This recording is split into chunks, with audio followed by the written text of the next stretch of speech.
Now we lost half the people on the way Yeah, down. yeah. Like, what's going on? Oh no. Okay, let me. I think. Uh, let me just. What can I do? Maybe create a. Yeah, I will create a voice Welcome to the channel real Mellifella quick. Crypto Channel. I'm the Mellifella, Where even is Mad bringing Hatter? you Yep. an Doesn't he AMA know his regarding own? Animal Ah, Farm. there he is. Just getting started. He's here. Yeah. Hope you enjoy. Oof. Just wanted to roast you. Now I got scared. Okay, let me just make an announcement. I've done that already. Yeah? Okay. Yeah. Okay, thanks a lot. We'll also edit the events to the voice channel. So if people join, they join correctly. Oh, you're right now. Okay. Alrighty. Are you down to passive just to check if your screen sharing is working? Yeah. If everybody can see. We can double check. You guys see the screen? No? Yes, it's visible. Okay, so you guys see the screen, right? Yes. Okay. How many fingers do I have? Just kidding. Okay. So you you see the schematics and everything, right? Yes. Okay. Always your beautiful slides. Or messy slide. It depends on people. I mean, how long does it take to you to create those slides? I mean, On as average, for as the an video, avid watcher of your videos, that's always what I'm wondering. I mean, you have like make so many slides, and then yeah, that's what I do for work. I do a lot of slides, but I don't know. A video is in creating those slides. I would say it's about, with research and stuff, probably 8 to 10 hours. damn, you should invoice um, Animal Farm. Yeah, yeah. I like doing that. It doesn't. It helps understand and stuff. So I do that for fun. Yeah. I know it sounds crazy, but it's possible. Shall we go ahead and get started? Yep. Yep. Alrighty. Are you going to do your obligatory intro, Dave, or are you skipping it for today? No, I can do the intro. Okay. So 1 second, let me just. I was just creating the community questions channel for everybody where you can ask the questions.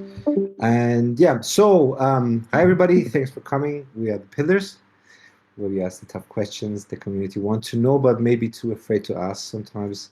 All our questions are from the community and are asked with the intent to ensure we can protect investors as well as helping protocols grow and succeed. That's my usual, that's my usual intro. But today, we are talking about Animal Farm with a very special guest, the YouTuber, uh, passive income guy, who is very knowledgeable on the Animal Farm, has done a lot of videos. I'm going to share his um, YouTube channel into the community questions in the general chat. So make sure to everybody to subscribe to him, so you get the legitimately, like my personal opinion, one of the best educational videos and informative videos in the crypto space. And yeah, enjoy everybody. Thank you. Appreciate it. You that's high praise. You have something to look, live up to now at this point, passive. Do you want to kind of give a brief overview of what it is that you do and why you do it within this space? Yeah, sure. So in the real world, not the digital world of crypto, I'm a manufacturing engineering manager. I know it sounds crazy, but I love math. I love statistics. I love understanding how things work. at the deep level.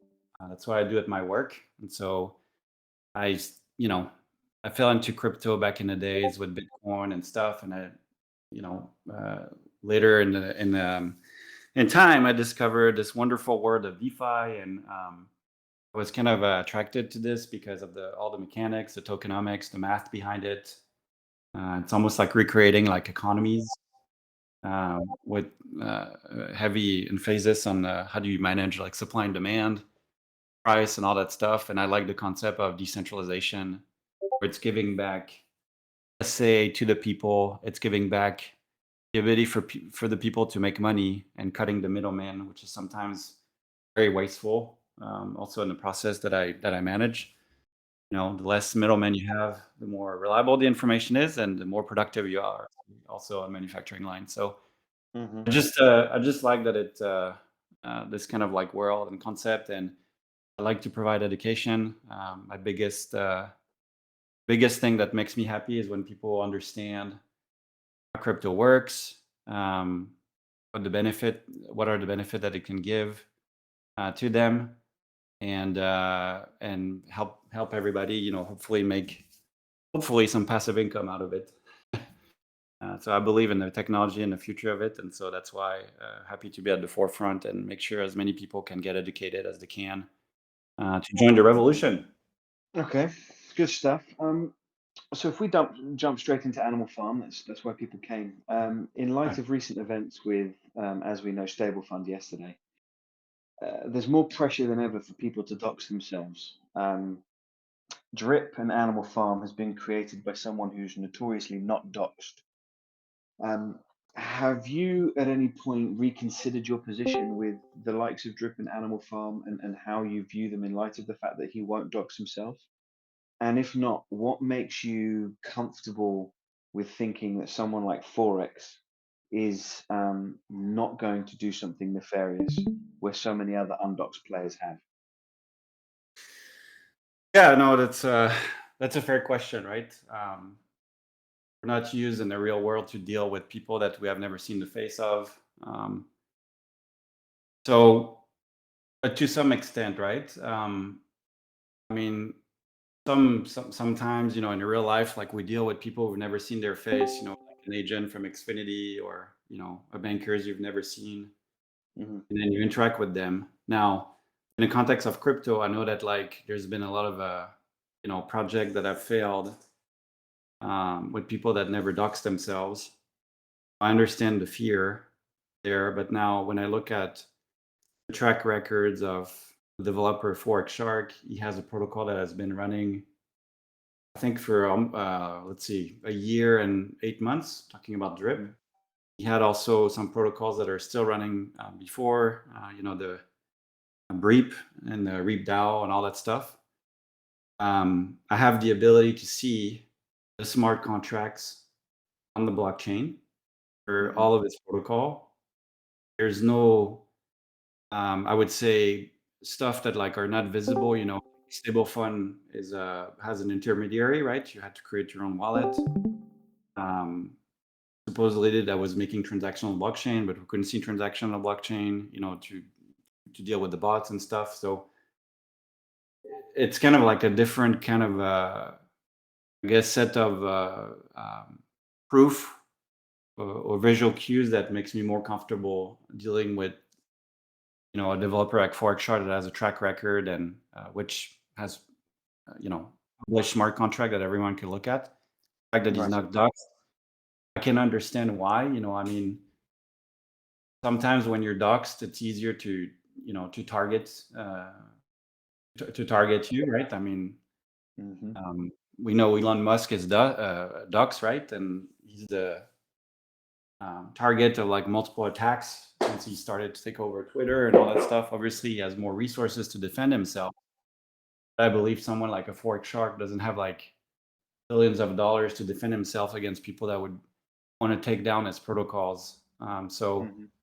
maybe in the future he will, if like there's money he wants to make and that's what he want to do. But I think it's a space that is also painted with that has a lot of enemies, right? I mean, I can go esoteric a little bit, but this is something that can give the power to the people to pay for stuff without Federal Reserve like intervening on the interest rate or whatnot. This is where the people take the cut of the fees rather than institutions. And it's something that gives more power to the people. And it's the contrary of the agenda that the World Economic Forum has, which is let's all have, one central bank for everybody with one digital currency that we control. And we tell you how much you're supposed to earn or not. And if you do bad behaviors, like you don't buy electric cars or whatever, then we shut down your account or whatever. I mean, we can go very far on this, but crypto is going back to free market capitalism. And it's the opposite of Keynesian economic theories and centralization of money control. So there's a lot of people that have a lot to lose in terms of powers if crypto is successful. So if you're doxxed and you have low resource to protect yourself, then you can be taken out easily because people that want you down, they have a lot of incentive to do so. Sure. I suppose the counter argument can also be that being undoxed makes it easier to find an escape route and use it Yep, with a lot of absolutely. other people's monies without ever really being caught, right? Yep. No, it's fair. There's no perfect world.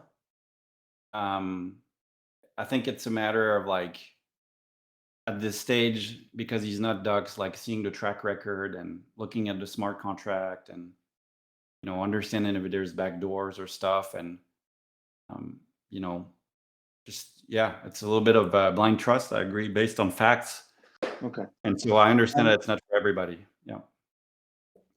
So we speak of facts. I know that one of the things that you do in your job is streamlining processes and finding faults and eliminating those, if I'm not mistaken. Yeah. How can you best explain Animal Farm, and especially the screen that I'm looking at? Anybody that's new to this and doesn't know Animal Farm or wants to get into it or might be in it but doesn't fully know how it works, Yeah. might look at this and be totally confused with what they're looking at. So Yeah. before we No. delve into each element, how do you best simplify what Animal Farm is for people?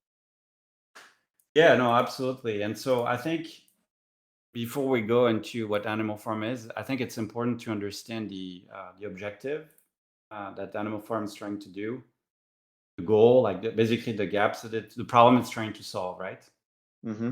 So in the crypto world, we started, with most of us dealing with centralized exchange. Those are the Coinbase of the world, the Binance US of the world, FTX, unfortunately, Voyagers, that kind of stuff. And you give your fiat to those exchanges and you buy the coins on their platforms. Now, obviously, there's a middleman here that takes a nice cut because it has the liquidity to do so. And your crypto doesn't belong to you, right? That's why we say not your keys, not your crypto, that kind of stuff. And we've seen at what they do with your funds, you have no clue what they're doing. And they can invest in shady stuff and lose all your money, and then you're screwed, right? Now, it's good because you don't have to deal with the seed phrase.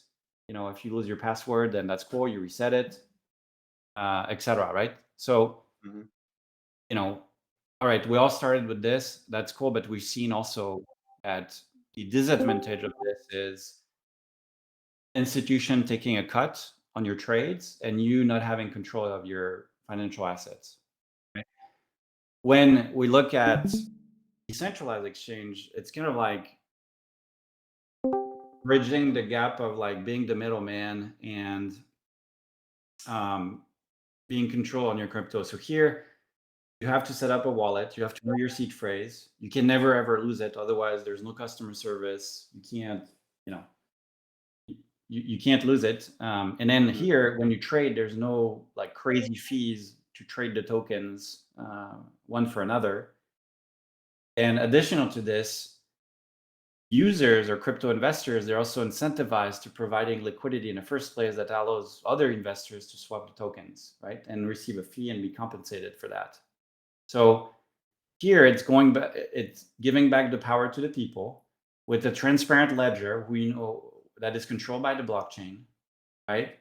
You can see all the transactions, you keep control of your crypto, and then if you want to participate in those liquidity, then you're also compensated for that, right? Now, taking a step further, now that we understand that we prefer decentralized exchange as crypto users, because we believe the benefits outweigh the cons, I guess, of decentralized exchange.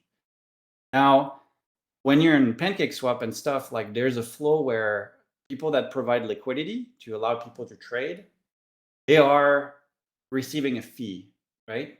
So when someone trades, 50,000, USDC for BUSD, a portion of what he's going to trade is going to be paid to the liquidity provider in the form of fees. I don't want to go into the details there, but it's basically adding more liquidity without creating like LP tokens. And PancakeSwap also, gets fees there that goes in their treasury, to pay their staff and develop new protocols and do burning of their tokens and that kind of stuff, right? So when you do provide liquidity, you're rewarded because people trade and you receive fees, right? That's cool. And then PancakeSwap is rewarded because they receive fees as well, right? Those are the middlemen, right? That are the people. And then, yes, there's the decentralized platform as well, that is the people as well. Now, because of those fees and because it's very important when you're a crypto user, when you swap tokens, to see, hey, is this liquidity pool has millions of dollars of liquidity, like a lot of token in there? Like, does it risk to go bankrupt, this liquidity pool? And because the fees are so lucrative, there's an incentive when, let me take a step back. When you provide liquidity, you're given an LP tokens, right? So, which is a proof that like you provide liquidity in the first place to the pool, right? So those LP token, you can consider this as collateral, right? It's like, oh, okay, you crypto user provided like $100,000 to this pool of 50,000 of BUSD and 50,000 USDC. Let us give you like an LP tokens as a proof that like, you have a share of this, that you supply liquidity, right? So those tokens represent the fact that someone provided liquidity in the first place. Okay. So now there's an incentive for PancakeSwap to make sure that like you don't redeem those tokens, right? Because if you redeem them, that means that you took back your liquidity. If you took back your liquidity, that means they're going to receive less fees, and it means also that crypto users are less likely to use the pool because like, all right, well, I see this pool has $100,000 now, and it used to have 5 million, so I don't know if I want to trade. It's going to have a huge price swing, etc. So there's an incentive for, I guess, protocol to lock your LP tokens somewhere to incentivize you to never give them back, right? I guess. And that's where yield farming was born, is that when you go to PancakeSwap, actually, they incentivize you to, when you provide liquidity, right, to actually lock your LP tokens in another pool in exchange for an APR that is given to you in the form of a reward token called a cake token. Right? This way, you're never pulling back your LP tokens out. The liquidity stays there. Life is good, right? They get paid their fees. You get paid your fees also because this is appreciating. But really, what you're doing is that you're playing with the reward token, which is the cake token, where you you sell them for profit, and you play the lottery, or you do price prediction, or other features that they have on their platform. Okay, does it make sense so far? It does so far. I mean, I don't see any questions yet, so I'm going to assume people listening understand. If you don't, or you want anything simplified, then just ask a question and I can ask it. Yeah. So now that we understand the incentive, then you have the cake token, right? And like I said, you can either decide to cash out. You can also decide, that's another thing they did, where you can stake your your cake to another auto cake pool and then keep generating more cake. You can use it for voting. Actually, PancakeSwap as a voting, where you have your share of cake, allows you to vote for like the pools you want, etc. You can do prediction, like all that kind of stuff, right? So this is where the animal farm comes from, right? It's like, all right, well, what if I am the one that incentivizes people to log their LP tokens on my platform, right? And Right. so the way it does that is, you have the same kind of pool, farm that you find, like the USDC BSD that I showed, but look at the APR here, right?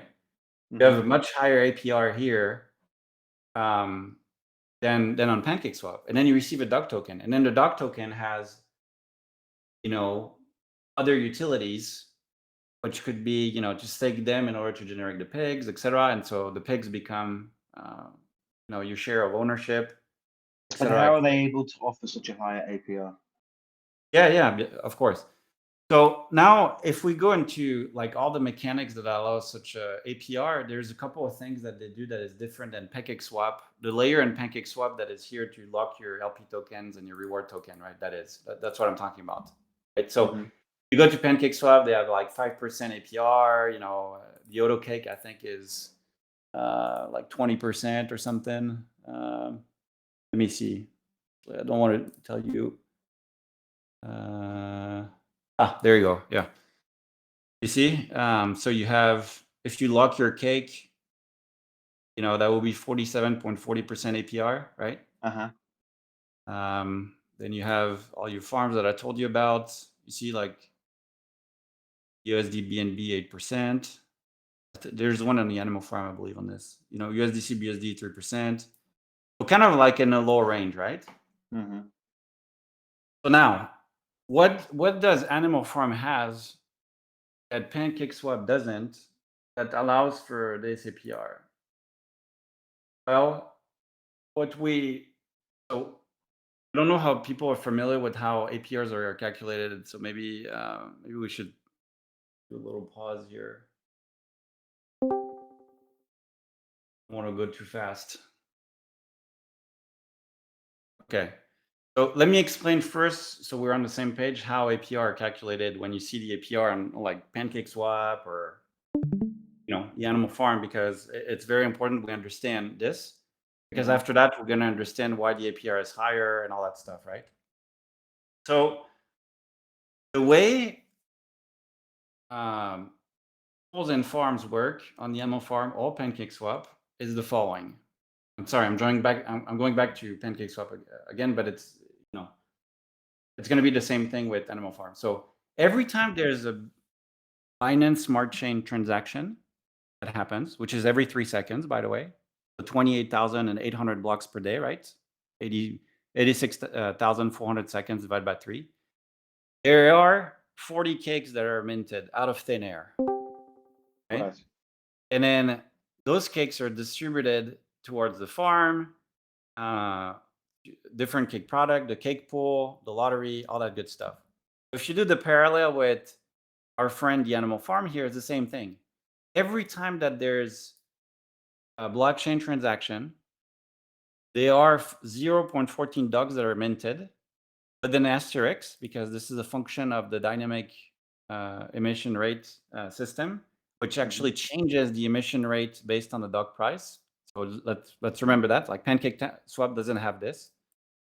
And once you have your dogs that are minted out of thin air every 3 seconds, the multiplier on the farms and the pools determines how much of those dogs are going to be allocated to everybody that is on the pool and the farms. So for instance, in my picture here, you have a multiplier of 4% if you were to stake cake on the Animal Farm, right? 4% of the dogs are going to be given to this pool, so it's 0.0056 dogs. Right? The dogs was $57 when I give it to this, so 0.32 per block, 9,000 per day, and then 3 million per year. And then what you do is that if you are a staker there, you're part of the liquidity. So the APR is determined by the total rewards you have per year, right, which is this amount, divided by the liquidity. And that's how you get the APR. So what you see is that the APR of a pool, it's a function of obviously the dog price, because that's going to influence total rewards. It's a function of the dollars in the liquidity, because obviously if you stake cake and cake is $1 million, then the APR is going to be very low because it's the denominator, right? And also the multiplier. Okay. So, the first way you can, if you think about the APR, how it's managed, we have to have a greater APR than PancakeSwap. We need to have either a greater reward token price, Mm-hmm. right? And a lower, I guess, amount in liquidity, right? That's either or both, actually. Okay, those are the two ways you influence the APR. Okay. Mm-hmm. So now, so the way we answer the question is, okay, well, how do we make sure that like the dog token, has a price that has a tendency to go up, right? And this is the couple of innovation that like were introduced with the Animal Farm. Sorry, I'm gonna go this one. So the first thing that is different with PancakeSwap and Animal Farm is that there are fees when you enter and go out of the farms and pools. Mm-hmm. Okay. And the second thing is you have the dynamic emission rate. So the numbers of like dogs that are going to be created out of thin air per block of Binance is going to be reduced if the price reduced compared to the all-time high, right? Mhm. Which technically reduce the supply, which supply and demand should help with the buy pressure. And also the other way that it's incentivized to create this buy pressure, which maintain the price of the dog token up, is that people are incentivized to putting their dogs in the dog pound, and especially in the auto compounder here, where for every time someone is going to sell their dog, a portion of the taxes is going to be used to give BNB to all the stakers, and half of those BNB given is going to be used to buy dogs, Right. right? So I have an immediate question for you. Yeah. If that's the most sensible play at this point, right? If you've put into the farm, you're getting dogs, and the most sensible play is to put your dogs into an auto staking pool. Why is the system that has been created thus far not automatically gearing people towards that play? Because when I look at Animal Farm, and I'm in Animal Farm, I have a position in Animal Farm, and I have dogs that are in the dog pound. It isn't immediately obvious to me that that would be the most logical route to go. Maybe that's perhaps because it's the way my brain works. Maybe it's because I haven't done a deep dive into it. Um, but for people like me, I don't necessarily immediately say, "Oh, that's where I should put my dogs." Why do you think that might be the case? So the question is, why is it immediate that like I should put my dogs in the dog pound? Is that right? Why is it not immediately obvious? I mean, if this is the play that's going to make you the most money, I would expect there to be Yeah. a very simple blueprint on their Mm. site on the DApp to tell me that that's what I should do, and there isn't. And it seems like that's the kind of path that Forex likes to take, is to not necessarily make things immediately obvious. Yeah. So why do you believe that might be the case? Yeah, no, that's a fair question. I mean, the Animal Farm is a complex ecosystem, but like let me just, when people share their native tokens, what's going to happen is that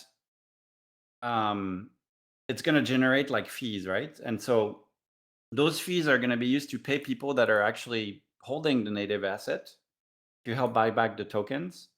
Mm-hmm. And it's also going to help with the government's token, which is the PigPen stakers. I mean, to take a step back, like the goal for me on the Animal Farm is like, how can I get as many pigs as I can in the PigPen to generate like passive income with BUSD?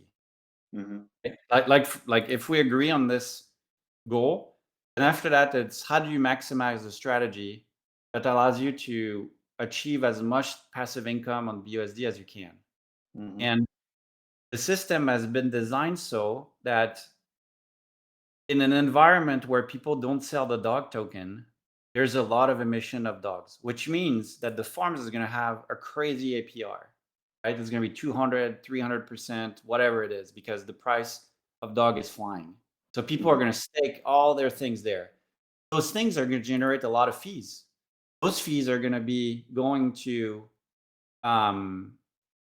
they're going to be going to two ways. They're going to be going to the people that have pigs stake there, right?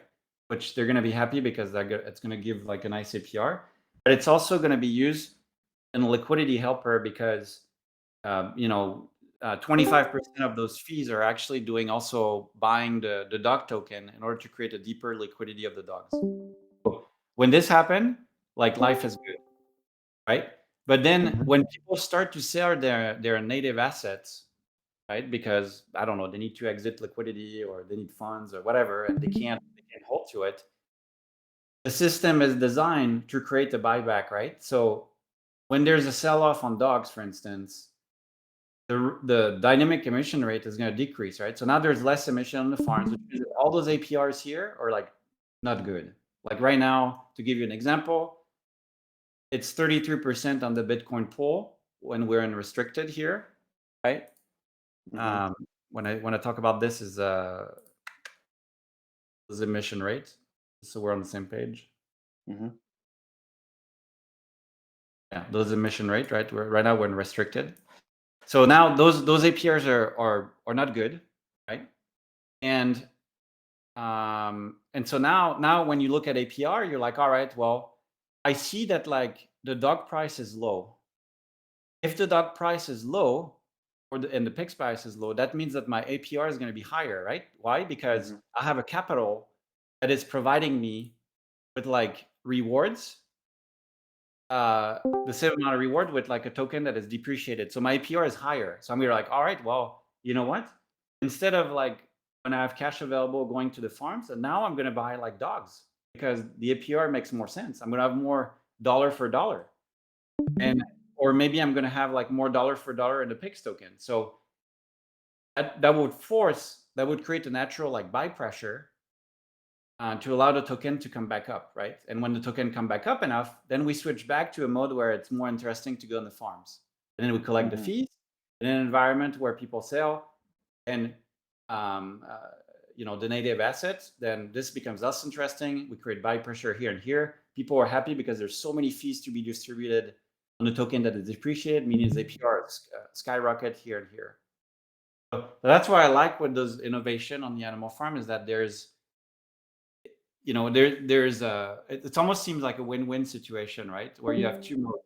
And I know that it's complex and you have to identify those things, but that's how I see it. So for people who are trying to understand the complexity of what they're looking at, your opinion is that the best play is to get to pigs, and pigs is the only asset that you ought to be selling. And you should be playing the system in such a way that you can maximize each level until you get to pigs. And that's the point by which you take your profit. Yeah, so what I would recommend, the way I see the play going is your goal in life is to maximize the numbers of BUSD that you can earn at the end of the chain from the pig pen. Okay. So how do you do this? So here I did a little graph here on preparation of this. I'm sorry, it's a little complicated, but like, let's say that you have like BTC, cake, drip, and then you have a price of BTC, cake, drip, whatever, and then this is your capital, cool, and then you have like your APRs here, right? So you're generating, let's see, on BTC pool, I have $6.34, 89 cents, a total of $7.55, and it's an average APR of 37%. But out of the biggest APR in the farms right now are like 78% and 78% here, right? And on the dog pound, if you go on Autopool, you have 82% APR, and then when you go from when you generate your LPs, and then you go to when you generate the pigs from those LPs, then it's 101%. So if you do the multiplication of APR, you take the highest APR here, multiply, you get 52%. If you multiply the dog APR and then this one, you get 67%. If you look at the pig APR, you get 88%. So if I have $1,000, looking at those numbers, where is the best place to put my money right now? It's here. Right? But if I change those APR, like say this goes to, I don't know, 500%. Now it's more interesting to put the money here. Because that's how I'm gonna get my best like APR return. You see how it goes? Yeah, I'm looking. So So like that's the goal, right? This column here, the rewards per day, is what you want at the end. So how do you, when you have $1,000 to invest, like where do you choose where to drop your capital? But for me, you have Right. to look at the multiplication of APR from the moment you inject the capital all the way to when it exits. And right now, in this environment currently, with all the data I have, with the the numbers of dog emitted, the price of dog, whatever, like it would make more sense to actually buy pigs right now, right? And inject it here, get your rewards here, and then whenever it changes, if you have more capital, then you go back here, et cetera, right? Right. Right? So again, if I circle back to the complexity of it and just ask you, there is no immediately obvious pathway to what you've just explained when you go on No, to there's not. There's not. So why do you think it's been designed in that way? Is it on purpose? Is it because Forex anticipates people are going to be as bright as him, someone like yourself who's incredibly good at dissecting math and has a real love for spreadsheets, um, who can deep dive into all of the mechanics, or is there perhaps another thought process behind it? In your Yeah, I opinion, mean, I know you're not it, speaking on behalf of Forex. no, I mean, it's a good question. Um, I almost think it comes down to, if it's too simple, then it's not going to be sustainable, maybe, you know, Hmm. So you like, think it's predominantly down to sustainability. So in your opinion, when you're with your experience of what you do in the real world, um, by looking at the problem, you believe the problem of sustainability is in some way resolved by the complexity of the system? yeah, I mean, it's a good question. I just think that because we're dealing with, I guess, with investments, with money, with Hmm. greed, and with emotions based on like price, Hmm. I think it seems like the system has to be orchestrated so that there's a hedge against people selling emotionally. And Okay. in order to have this hedge, then some kind of process had to be developed, um, to guarantee like sustainability, right? Because I'm taking the example of of drip right now, right? I mean, Hmm. people are seeing the chart, they're like, all right, well, I'm not gonna buy again because I see the price and there's no, except the belief on the developer, like there's no utility, there's not something that helps bounce back the price at the moment. It's purely like Hmm. driven by like a flow of people buying. So like it's going down because of emotion, right? And I feel like this, with all the mechanics that have been put in place, there's like more process that allows those rewards token and those pix token, etc., to be more sustainable in time and allow people to benefit from passive income if they play the game correctly. Now, there's always going to be people that need to sell their pigs or their dogs because I guess they need the funds. I don't know, they're earning like, let's say, $50 per day in dogs, and they're like, all right, well, I just need the money right now. I can't wait like 3 more months to have the same amount of, or I don't know, I'm talking about random numbers, but like I can't wait 12 months to have those $50 be generated in pigs. So I'm going to take it right now. I think, this is designed so that there's no strategy, so that there's still like sell pressure, so that people that are like still believers, like they would receive also the fees and be rewarded for like staying in the system. Maybe purposely, it's also not spelled out, I guess, to allow for Right. those sell pressure to rewards people that are like true believers.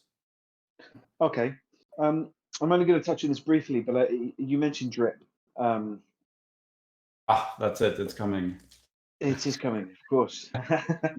I mean, I would be remiss if I didn't at least acknowledge that the Yeah. chart looks to be in a death spiral. And it was Forex's first baby.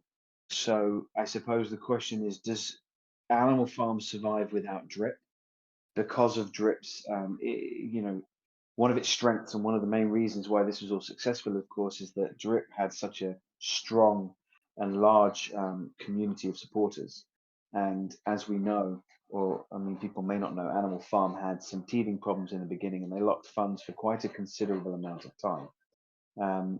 So now, really, there's a real importance for Forex to get this right, and at some point, he has to, for lack of a better term, flick the switch in order to ensure that something turns positive to keep this sustainable and to ensure that it will be around for a long time. So in terms of that, do you think Drip survives without Animal Farm and vice versa? Yeah, I mean, I think the way I see it is that they're kind of like two different protocols, right? Hmm. They can be linked because people exchange capital from one protocol to the other. Um, but they're not dependent on each other. I don't believe so. Um, I mean, Animal Farm is uh, providing the second layer of like yield farming, like we saw, because it has utility. And I'm sure Swap is really happy about Animal Farm in a sense that that's an incentive for them to receive even more liquidity Hmm. in the first place, because after that, people are gonna put their LPs in Animal Farm, and they're like, all right, well, now I have a whole set of people that are providing liquidity. They were not doing that at the beginning. Now they're doing it. So there's like some utility there, and then I know that Animal Farm is planning into building upon like new use case for the rewards token. We have the dog roulette, um, the scratchies, all that stuff. Drip. Um, I mean, I know I've heard like other things that are in the mix, like Fiat on ramp and the new UI and potentially scratchies and maybe other things coming in. But it's two different. They're not dependent on each other. Yeah, I don't Right. believe so. Okay. And just lastly on Drip, do you think it survives? Because if I look at something like the 4 hour chart, it doesn't make for pretty viewing, especially not Yeah, since mid August ish. yeah, It's like a mountain, um, and something clearly fell off. yeah. So No, I sure. so do you think, because to me, all of these things play a part. I would be upset if Forex kind of turned his back on Drip and ignored it in favor of Yeah, Animal Farm. But at the same time, I can understand the argument for why that would be the best thing for him to do. But it would leave behind a lot of people that have accumulated a yeah. lot of Drip. And with the APR the way it is in the farm, I don't know if there's enough incentive to put that Drip into the farm as it currently stands. Um, Yeah. so No, it's a good question, and I certainly share everybody in Drips like feeling about like seeing the chart and everything. It's obviously not fun, right? mhm, Now, a couple of things, right? I think, and I know you and I we exchanged a little bit, but I think I mean, right now we're in an environment where capital is like people they don't capital is hard to access. Can you hear me? yes, I can hear you. Yeah.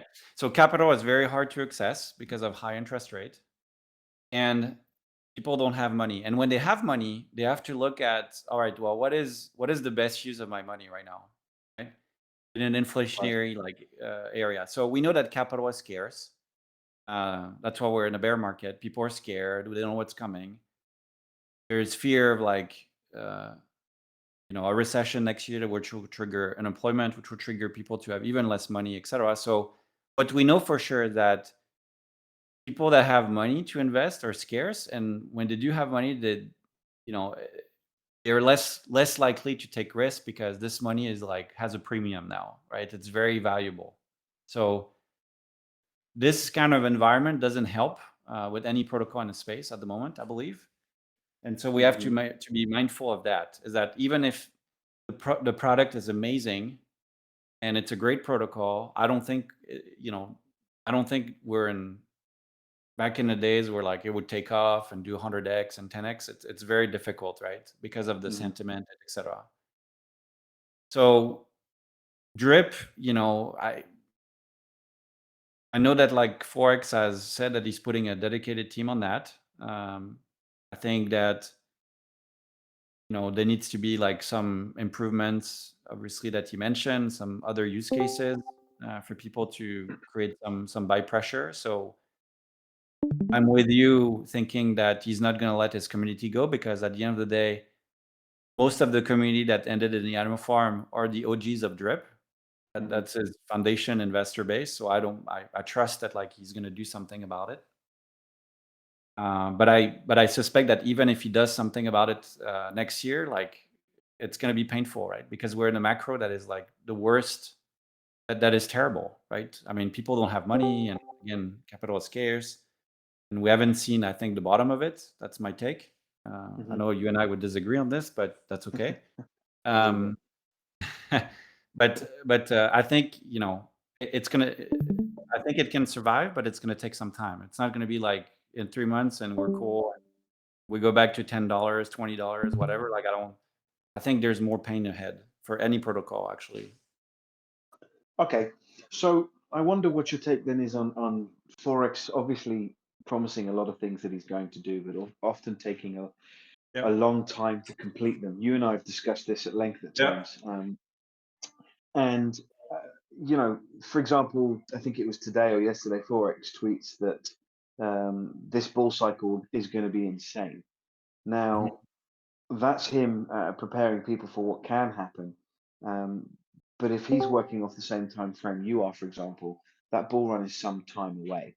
Um, do you believe, even with the length of time that he has to complete all these things, that he can do it on time, or are we going to be looking at more delays?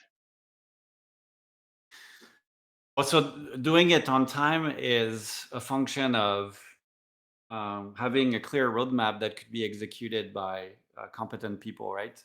So, doing project management, like if you don't have, if the target is always changing, or if your team is always changing, or if your resources are always changing, it's very unlikely you're going to hit your date. So I know that he mentioned, in order to bridge that gap, that he's hiring separate teams. He's hiring, to be very focused. He's hiring a project manager as well. So if those become executed, obviously we don't know about it, right? We just hear what he says. Then I believe then there's a high chance he can do that, because, and I know you and I would disagree, but like I see the bull market starting at the earliest in Q1 24, which will correspond to the Bitcoin halving. That's what I see, unless there's a black swan event, and I don't know, it takes longer, whatever. But it seems like that's what I see. Looking at the federal rate, interest rate, policy. I believe like he can achieve that by next year, if like he puts in place again the team that he mentions, like dedicated team, the project manager, and also hopefully he can up his marketing campaign. Like he said, he had issues with his marketing team, and he had to cycle several managers that were not doing a good job. So hopefully he can get the right person, and we can expose also those kind of platforms to like more people, right? Right. But yeah, Okay. sorry, long story. I tend to speak a lot, but No, no, I yes, like it. It's a good informed answer. That's fine. yeah, Hopefully he can. I mean, if we are looking at, if you're right and it is Q1 of 24, then hopefully Animal Farm can survive that long. Um, right? If it's around then it can do very well. But in the meantime, like we said, with something like Drip, he's going to have to do something to reverse it, because by then, I mean, Drip could be worth 1 cent. yeah, yeah. If this decline continues. If we circle back to the APRs, I notice on the dog pound, there's nothing to tell me what the APR is. How come? Yeah, you're right. I mean, if I look at, it's right here. Yeah, I mean, the APR, um, could be measured. It's a function of the BNB price, the dog price, and what's on the reward vault, and also the number of stake dogs and linear auto compound. So, I think it could be played, right? But yeah, but the reason why it's not, I don't know. Do you have any way, or is there any way of somebody figuring out what it is? Yeah, absolutely. So I created this spreadsheet you can check out on my video. But you basically put your, you know, like dogs, whatever. You put your the numbers of dogs in the auto compounding pool, in linear pool, right? Mm-hmm. You put your BNB price, you put the dog price, you put the reward vault. Those are important parameters, and then it will basically spit you out the APR on the linear pool and auto pool. Mm-hmm. The formula has been designed such as that the APR in the auto pool will always be 1.5 times more than the linear pool, right? And this is smart because what we have to remember is when people stake on the auto pool, half of the BNB that is received by the stakers is used to buy back the dogs, right? So this is a pool that supports dog price appreciation. Mm-hmm. It's a win-win, right? It's a win for the protocol and a win for you, obviously, because you have more APR, more money for your money. Yeah. But yeah, so this is a calculator, guys. I mean, you put the number of dogs you have staked, the number of staked dogs in the auto compounding pool. You have to look on the contract, unfortunately, so you can go here, right? This is a contract address for the auto pool. Up, you see the numbers of FFD that are here. Cool. And you have the numbers on the linear pool as well. Check it out right here. Numbers of AFD, right? Mm-hmm. Then you have to do a little bit of work. Then you go in there. All right. Take the BNBs in the vault. Come on. We have ... in the vault right now for everybody. So that's a lot of money. Mm-hmm. I don't know what's not displayed, but there you go. 83.77. Right. So you put it here. Right. You put your BNB price, the dog price, which you have right here, 31.15. Right, and then I didn't change those stake numbers, but you do it here, and then it spits out to you your APR. It spits out to you the numbers of payout per day with this kind of stake. I put a lot of dogs here, but I don't know if you have like $50.41. It does all the math for you. So feel free to use the calculator. You can find it on my video I did that explained the dog pound. And if people are interested, like math, like I do, because I'm crazy, this is those are the formulas for the payouts per hour on the auto pool. Right, And if I'm so- not mistaken, you have a series of videos now that are going to be explaining this, episode 1 through Yep. 4, right? That's right. Yeah, I have a series that explained everything from like why the animal farm is useful to the space to how the farm and pools work, like how the fees, what happens to the fees that are taken out from you. How does the dog pound work? Like how do the fees work? Like how does the reward split? The math behind it, the factors that contribute to positive or negative APR. I did the same for the pig pen, etc. Yeah. Right. Okay, so when we look at Animal Farm, for some people who still listen to all of this, watch all of your videos, and their brain still melts because it's so complex, Yeah. the takeaways are that it's a long-term play. The best thing to Yep. do if you're going to enter Animal Farm is look at it as a long-term play. It isn't something to get in, get out quick and pull a few bucks out of. Right. Selling your native asset is going to hurt you more than it's going to assist you. So Right. it might feel like it's good to sell a native asset and the dogs, the pigs, but actually, if you play the game properly with the long-term play in mind, you want to get to the end goal of being able to take out and claim your BUSD. Is that right? Right. Yes. Right. So you mentioned a couple of strategies that are best for kind of investing in Animal Farm, and that strategy is dependent on a few things. What are the key factors that you recommend people look at when they're thinking about where to invest their money in the farms or which farm to get into? Yeah, so maybe I'll do a video about it, but I think it's important that you look at the APRs of the farms, the dog pound, and the pig pen. I did release on all my you call that on my videos, this spreadsheet where you can track all the dog pound information, the pig pen information as well. You have all your farm's production as well. For you, I would just track all those information in one sheet like this, and I would track the rolling APR from farm to dog to pig and pig pen.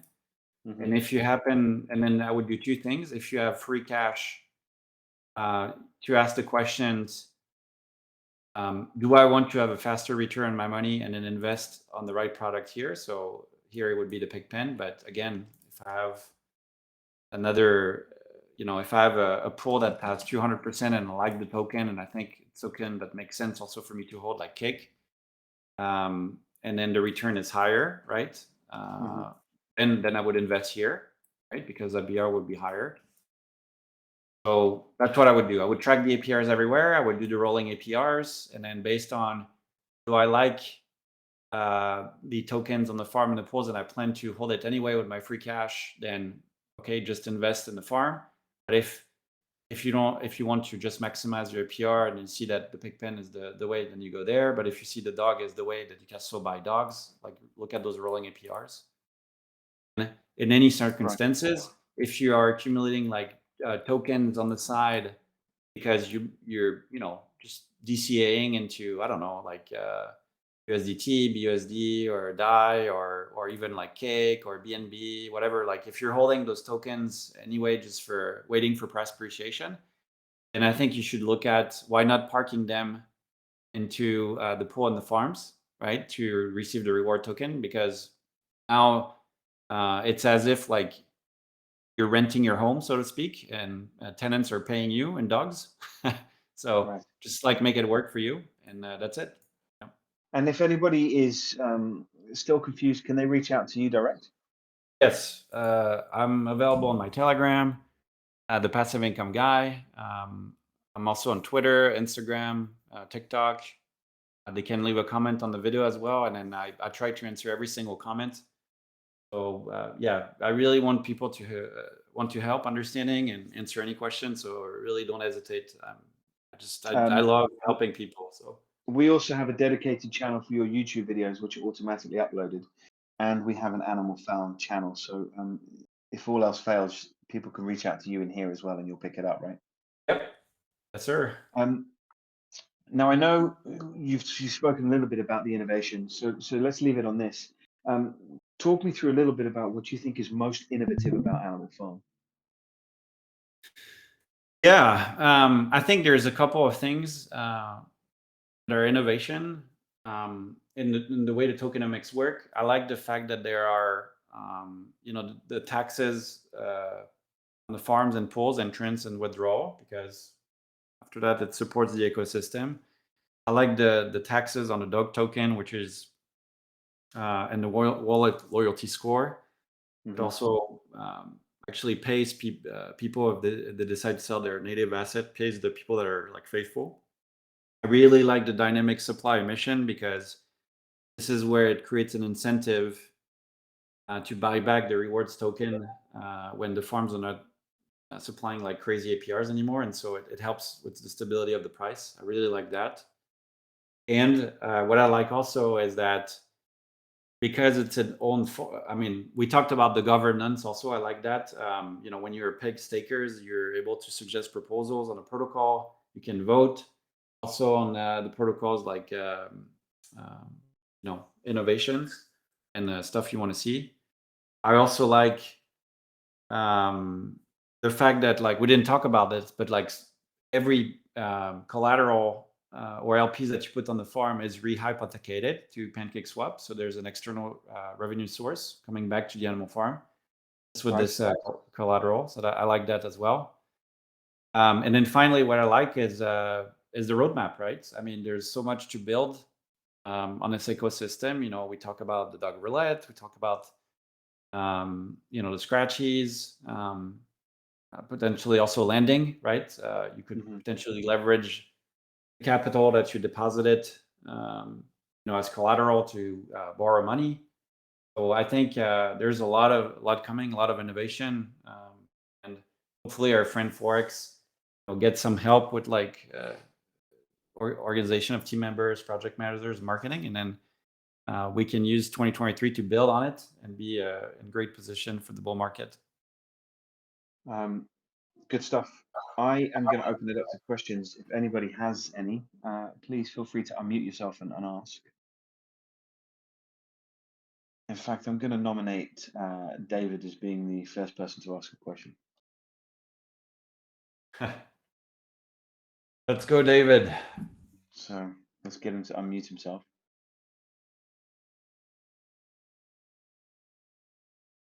Oh, he's making me look foolish now. No David, questions. we believe you. There he is.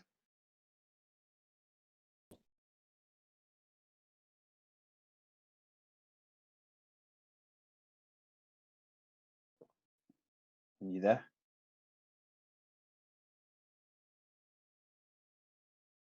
No, I can't hear him. Well, it doesn't look like anybody else has unmuted themselves. I'm guessing there are no questions. I don't see anything in the community questions section, which means it was extensive enough to answer everybody's questions, I am going to assume. Is there anything else that you want to touch upon before we go? No, just happy to be here. I really appreciate the questions, and you know, I really, if you have any questions, I'm really happy to answer any of those. And hope you can get a test on the animal farm, and hopefully you like it. Great. Let me just have a look one last time at the question section because there might be one in. Community questions? No. Okay, fine. In which case, let's leave it there, and we'll bring you in again and do one of these again. So for those that are interested, please always watch out for our events because we will get Passive back in to explain a little bit more, and perhaps next time we'll focus on a particular point of Animal Farm that raises the most questions from some of the community members. Awesome. Perfect. All right. Well, you have a good day, dude, and don't get too cold, and watch out for those iguanas. I will. No problem. I'll send some your way. Take care. Yeah, Thanks for listening, everybody. Thank I you. appreciate you, dude. Take care. Bye.